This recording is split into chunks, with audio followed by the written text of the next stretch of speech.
Hello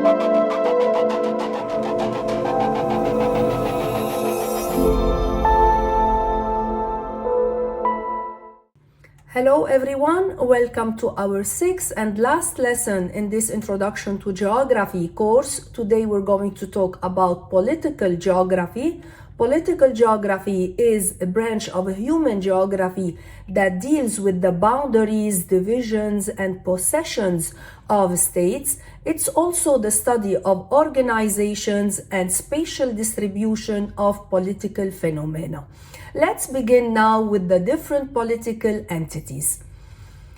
When we look at history, we can see the concept of countries and nations is relatively new. Society used to be organized in city-states. City-states were cities that had control over the political and economic means within their own city and also the countryside. They have existed in many parts of the world since the dawn of history and slowly expanded throughout the world. Example, Mesopotamia, Rome, Athens, Sparta, Carthage, etc. Now, city-states change over time as we saw consolidation of power and we start to get empire. So empire is a territory of greater extent with a group of nations or people usually ruled by an emperor. Example, the Roman Empire, the Ottoman Empire, and the Mongol Empire. Then we started to see issues within the empire, especially when it started to merge or to fall. We saw here the rise of the states. There, now people trying to get their own unique culture and identity, and after people starting to feel connection with one another, we started to see a new demand of people want to govern themselves, both to protect their culture, ethnic, and also their religious ideas. So we skipped a lot over history from city-states to empire, as it's important to understand how we got at where we are today. Now people want to grow themselves and want to protect their own identity. We started to see the creation of nation states. A nation state is a sovereign state that is made of subjects who are relatively homogeneous in their language or in their culture. And what is a nation? So a nation is a large group of people that have a similar or they might have common cultural characteristics like a language or ethnicity. So far, nation states to exist, we have to have this shared past or shared culture with this group of people. Now let's talk about self-determination. Self-determination is the idea that the nations have the right to govern themselves, free of any outside interference.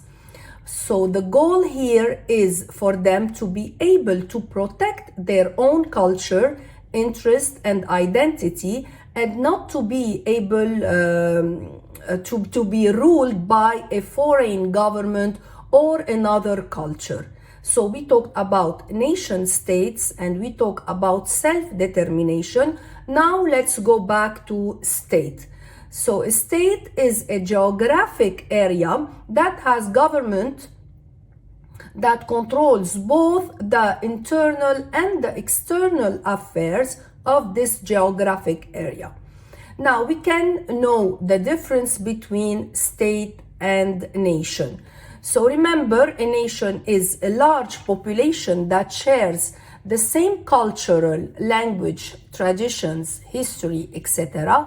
And a state is an independent political area or political entity with clear geographic boundaries. And now let's talk about the multinational state. In a simple definition, a multinational state is a state that has a multiple a multiple nation within it. So a multinational state has at least two different ethnic groups with a history of self-determination that have agreed to live peacefully with each other as one state, while at the same time remaining culturally distinct. The best example of multinational state is the Soviet Union. There we have a variety of nation states. They were all of the Soviet Union. They were held together. There is a bunch of different cultures and ethnic groups and different languages. However, they were all part of the Soviet Union. And after the breakup of the Soviet Union, there was too many different competing ideas, and there was a strong self-determinations in many of these nation states. We started to see more independence movements within the Soviet Union. Example, the conflict between Russia and Ukraine or Belarus, back to the different ethnic group and their history of self-determination. They were isolated from the main body of Russia or the Soviet Union.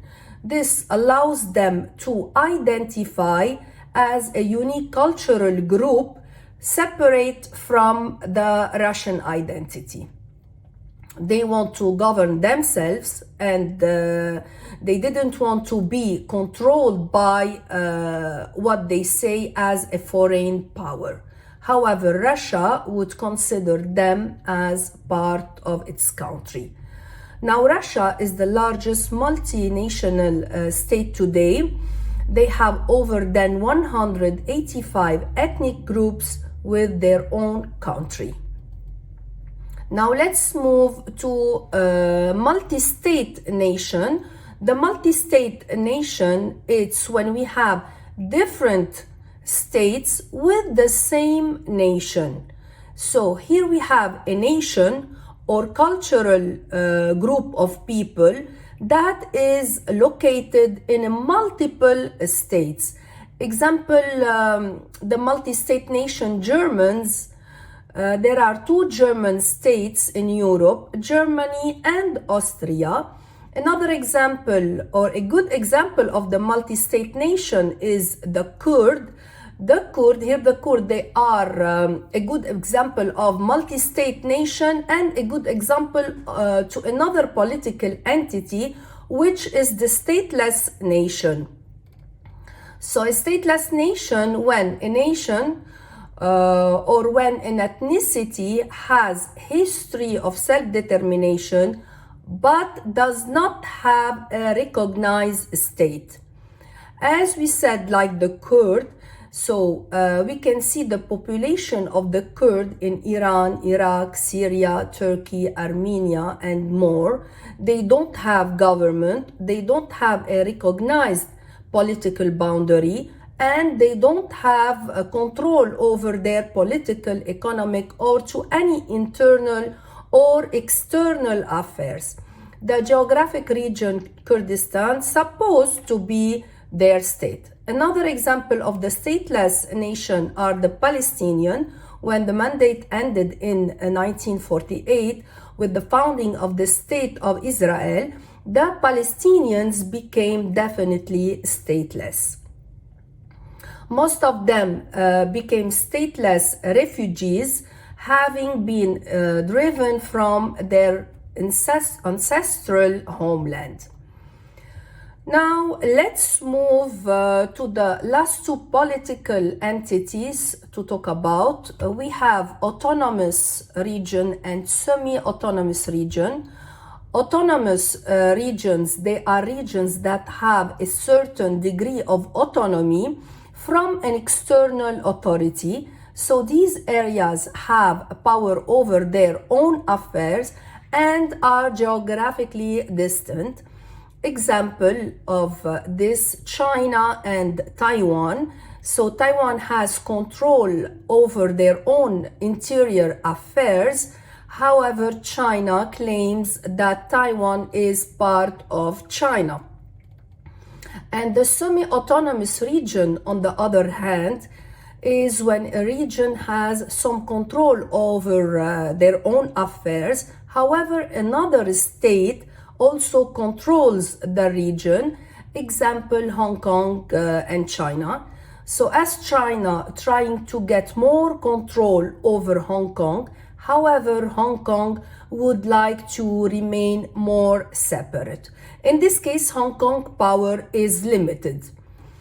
Now, let's move to the political boundaries. First, we have to define what is a boundary, or what a boundary is. A boundary is a borderline or an invisible barrier that separates one state from another, or one region from another region, or could separate different culture or just geographic area in general. Now, what are the different types of boundaries? We have cultural boundaries, geographic boundaries, and physical boundaries. Cultural boundaries, also called the ethnographic boundary, is a boundary that divides different ethnicities, nations, religions, languages, and different cultural groups. A great example of this is found within the country of Canada, where French is the official language of Quebec. Another example between India and Pakistan. India has a Hindu majority population. However, Pakistan has a Muslim majority population. The second type is a geometric boundary. So geometric boundary is a type of boundary would be is a type of boundary is a type of a cultural, like a cultural straight lines that go along in the parallels of latitude. An example of the geometric boundary would be the 49th parallel north latitude as border between the United States and Canada. Or another example like the 38th parallel, which divides North Korea and South Korea. The third type is the physical boundary. The physical boundary is a natural barrier between two areas based on natural landscape or physical features like mountains, river, desert, lakes, or even ocean. All of those would be example of physical boundaries.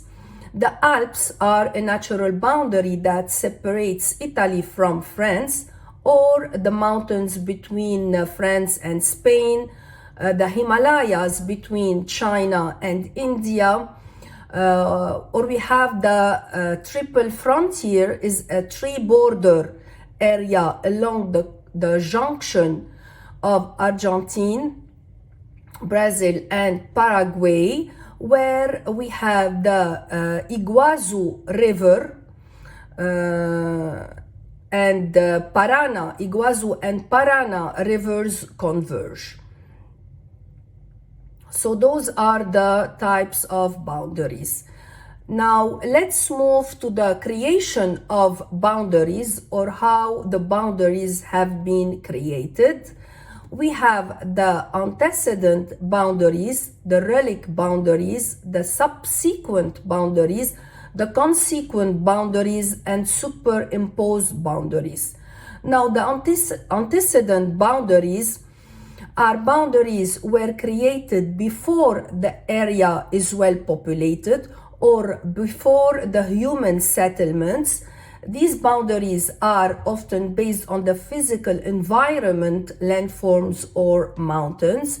For example, the Andes Mountains from eastern boundary of Chile, separating it from Argentina and Bolivia. The relic boundaries which focuses on the cultural landscape, they don't exist anymore, but they're still felt on the cultural landscape today. For example, the Berlin Wall, which divided East and West Germany. The next boundary is a subsequent boundary. Here the culture is defending the boundary. The subsequent boundaries are established after the area has been settled. Boundary evolved as the cultural landscape of an area takes shape. An example of countries that utilize subsequent boundaries would be the majority of the European countries. Next, we have the consequent boundary, which is similar to subsequent boundary. In the consequent boundaries, we look at the culture that is utilized to be able to separate different cultures. So here the boundaries themselves are used to separate two different groups or two different cultures. Now here we'll go back to the example of cultural boundaries between India and Pakistan, the separation of Hindu and Muslim population. Our next boundary that we can see also the superimposed boundaries. These boundaries are political, placed by powerful outsiders on a developed human landscape. Example, the majority of the states in the continent of Africa, as European powers came and colonized most of the countries in Africa, the continent of Africa, creating boundaries that were not based on the local culture. So those are the types of creating boundaries. Now let's move now to the concept of frontier. Frontier has two meanings, either the border between two countries or an area where boundaries are poorly enforced. No state has direct control over it. Example, Antarctica. The continent is the coldest, driest, highest, and windiest on Earth. Now let's move to the boundaries as source of conflict. Now here we are going to talk about the major conflicts between boundaries. Sometimes countries do not agree on the original intended boundary. Disputes can happen because of the changing geography of a region. These disputes are known as locational dispute. Locational dispute is where the original boundaries has shifted, causing people to ask about the original boundary. Example, the shift of the Mississippi River. So the geography of the area has been changed over time, so the boundary has changed with it. The next boundary dispute is the operational boundary dispute. These disputes happen when two countries that are next to each other disagree on a major issue involving the border. For example, United States and Mexico. So the countries here agree where the border is, but they don't agree how best to handle border crossings between those two countries, United States and Mexico. So it's not about the boundary itself, but it's about the control and the operation of the boundary between the two countries. And we have also the allocational dispute. This dispute goes to what's inside or on the boundary. For example, if there are at this place natural resources, or if we have a large oil reserve, for example, that goes over between two states, so who has the right to drill it, who gets to take more or less of the actual resource there. So those are the three types of boundary dispute. Now let's move to the physical shapes of the states. The shape of a state is determined by the political boundaries and geography that determine its territory. That shape impacts the politics and economics of the state. The 6 categories of the state shapes are compact, prorupted, elongated, fragmented, and perforated. First, we look at the compact states. This is where the distance to the center from the borders are equal.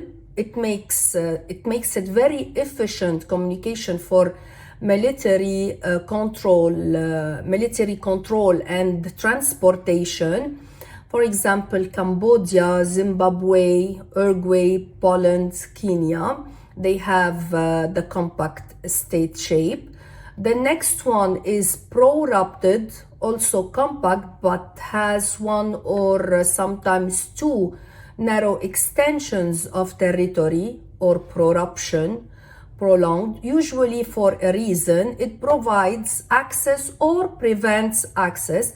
Example, Thailand or Myanmar, they have this type of prorupted shape. Elongated, here the parts of the country are far from the capital, are likely to be isolated because great expenditures are required to link them to the core. Example, Chile, Vietnam, Norway. For example, in Chile, everyone included has access to the Pacific Ocean for fishing, let's say. Why this country is elongated? Well, because of the Andes mountains are along right on the west coast of Chile. Here we have greater diversity of climates, resources in this type of shape, elongated.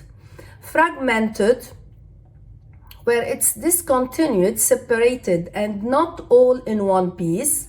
Here, in general, the country is composed entirely of islands and partly of the mainland.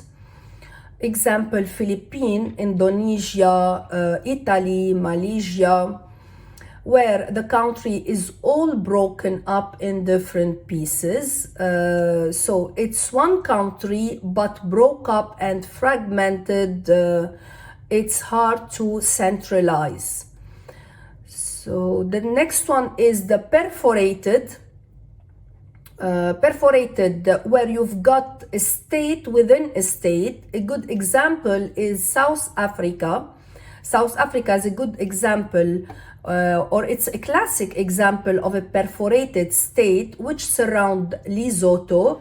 The surround nation of Lesotho can only be reached by going through South Africa. So perforated means whole. Those are the physical shapes of states. Now, when we say landlocked country, what does it mean? A landlocked country is a country that does not have territory connected to an ocean. Landlocked is where we are stuck on land with no access to the sea.